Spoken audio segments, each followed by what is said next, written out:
Assalamualaikum warahmatullahi wabarakatuh. Saya Syifa Fauzana dengan nomor NPM 10221021. Di sini akan menjelaskan sedikit mengenai penerapan tata kelola perusahaan di PT Bank SIM Niaga. Diambil dari laporan tata kelola perusahaan PT Bank SIM Niaga tahun 2022, dikatakan bahwa SIM Niaga senantiasa mengembangkan dan meningkatkan budaya perusahaan yang kondusif dalam rangka penguatan atas penerapan Good Corporate Governance atau GCG di lingkungan bank, mulai dari para pemegang saham, jajaran dewan komisaris dan direksi, serta seluruh karyawan. Penerapan prinsip-prinsip GCG merupakan salah satu elemen penting bagi keberhasilan bank dalam menjalankan kegiatan usaha di era pasca pandemi COVID-19 serta kenormalan baru ini. Tujuannya tidak hanya untuk memenuhi ketentuan dari regulator, melainkan juga yang paling utama agar dapat mendukung bank untuk melanjutkan pertumbuhannya dan berhasil mencapai target yang ditetapkan dalam jangka panjang. Hal ini semakin penting mengingat SIM Niaga akan secara terus-menerus memperluas produk dan layanan perbankan yang dimiliki, sehingga dapat melayani kebutuhan perbankan di berbagai wilayah Indonesia serta negara ASEAN dengan melakukan sinergi dengan jaringan SIM Niaga Group. Selanjutnya ada dasar, pedoman, dan tujuan penerapan GCG. Penerapan GCG di lingkungan bank didasarkan dan berpedoman pada berbagai ketentuan dan peraturan perundang-undangan sebagai berikut. Nomor 1, Undang-Undang Republik Indonesia terkait pasar modal, perseroan terbatas, dan perbankan. 2, Peraturan Otoritas Jasa Keuangan atau POJK dan Surat Edaran OJK, SOJK, khususnya mengenai tata kelola, laporan tahunan, manajemen risiko, dan berbagai POJK dan SOJK terkait dengan penerapan tata kelola.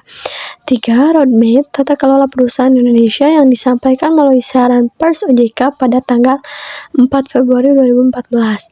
4. ASEAN Corporate Governance Scorecard atau ACGS yang dikeluarkan oleh ASEAN Capital Market Forum. 5. Pedoman Umum GCG Indonesia yang dikeluarkan oleh Komite Nasional Kebijakan Governance. 6. Anggaran dasar perusahaan dan keputusan rapat umum pemegang saham atau RUPS, serta yang terakhir kebijakan tata kelola bank. Selanjutnya, tahapan penerapan GCG. SIM Niaga mengawali langkah penerapan GCG sejak secara resmi mencantumkan saham di Bursa Saham pada tahun 1955 dan mengubah statusnya menjadi perusahaan publik atau terbuka. Penerapan GCG menjadi salah satu indikator penting bagi pemegang saham dan pemangku kepentingan lainnya untuk menilai kinerja bank. SIM Niaga meyakini bahwa dengan penerapan GCG, bank akan dikelola dengan baik dan tepat serta mampu melindungi kepentingan bagi para pemegang saham.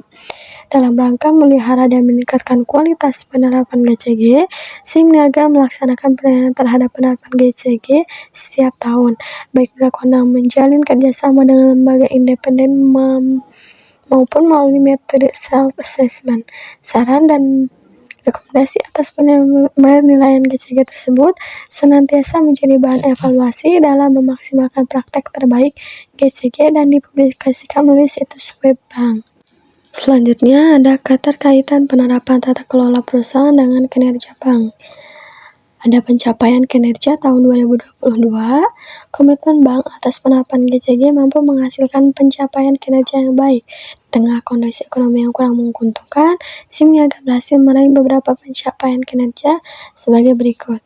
Bisa dilihat di situ bahwa ada tabel pertumbuhan kredit, dana nasabah, rasio kecukupan, dan pertumbuhan laba bersih secara konsolidasi, yang dimana semuanya berhasil meraih pencapaian terbaik mereka.